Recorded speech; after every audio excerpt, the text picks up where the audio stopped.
Dr. Kisslinger. I'm a pediatrician working in children's community pediatrics. We're here today with some teens who are going to talk about what it's like to live with autism. I'd like our teens to introduce themselves. Hi, I'm Micah. I'm a senior, and I enjoy participating in my drama club and choir and learning to play guitar. So I guess I'm pretty into music, I guess. Hi, I'm Nathaniel. I'm a junior. I also have a very passionate interest in music, and I'm also into sports and politics. Hi, I'm Jane. I want to be a nurse, and I'm into arts and crafts. Hi, I'm Zion. I also want to be a nurse. I also have a musical passion, and I love to help others. Great, thank you guys. Can you guys tell us what it means to be diagnosed with autism? Yeah, so autism, or as it's technically called, autism spectrum disorder, is whenever someone's brain develops and processes information differently than most people. And so whenever you have autism, that means you can have behavioral or social or learning or communication challenges and struggles and so forth. And it's important to note that there isn't just one autism, but there's actually many different types, because autism is what's called a spectrum disorder. And that means that each person with autism will have a different set of strengths and challenges. And the way that people with autism think and learn and problem solve can all be different, and it can range from highly skilled to severely challenged. Yeah, some people require a significant amount of help, while others may require less, and some people can just go about their daily lives.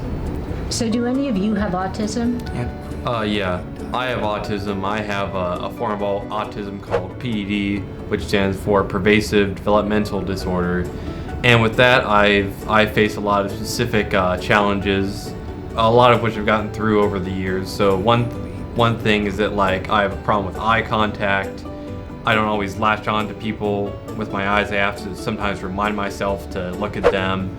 I also, as a kid, would often get annoyed or throw fits or have anxiety about little things. In fact, I remember when I was a kid, the sound of Velcro would literally hurt my ears just because of the way I was wired. Also, I'm just a very socially awkward person. I oftentimes don't realize how other people think. For example, I'm always in other people's personal space, and that's just because it doesn't occur to my mind that, hey, they don't like it when you're that close to them. So I also have autism.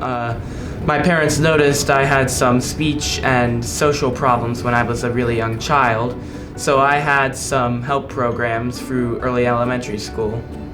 And throughout all of elementary school, I would have a very mean and nasty temper. I would easily lose my temper over really minor things. And even now, I still have social problems and other sets of complications. So when you guys found out about your diagnosis, how did you feel? What types of things did you have to deal with? Well, I remember very well whenever I found out. I was in 4th grade, I believe, when I found out. I was in my parents' room, and they told me about that I had autism, and I definitely didn't take that very well. I cried and was sad and stuff. And the thing about it is that there's this idea in our culture of who's normal and who's not normal.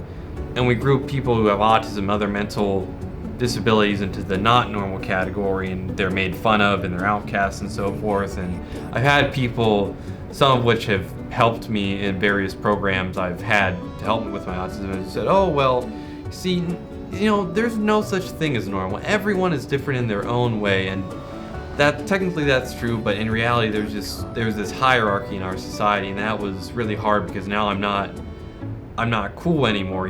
Kids can look at me and they think that I'm annoying, they think that I'm dumb, and it was really hard for me to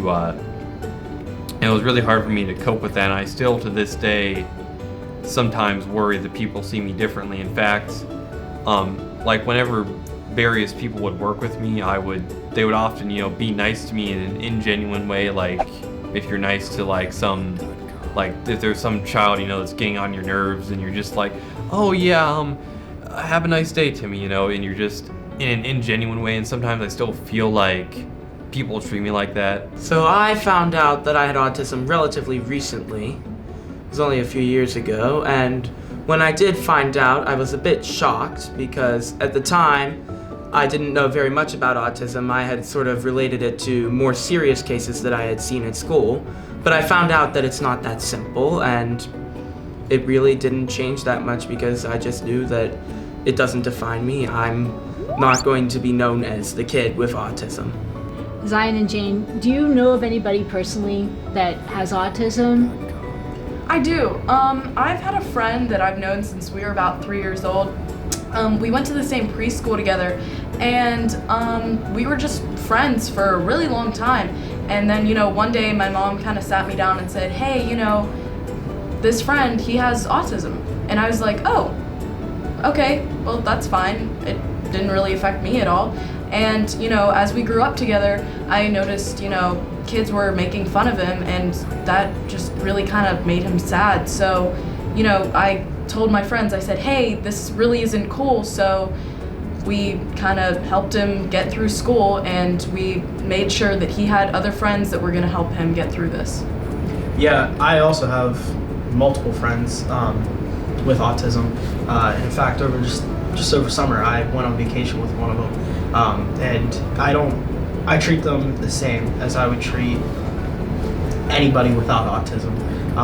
And just because that they have a disability does not change how I look at them or how I feel towards them. Do you guys feel that other kids at school are as accepting as you guys are? Definitely not. There are kids that they treat them like everybody else, but there are definitely some kids that think that kids with autism, they're not capable of being just one of us, and they treat them very meanly and harshly. Yeah, like I was saying, my one friend that has autism, the kids in school were mean to him, but not in a way that it was noticeable by him. They were so ungenuinely nice to him. Like, they would start conversations with him and kind of subtly be making fun of him in the process, and he didn't realize. And it really hurt me and my friends to see that happening.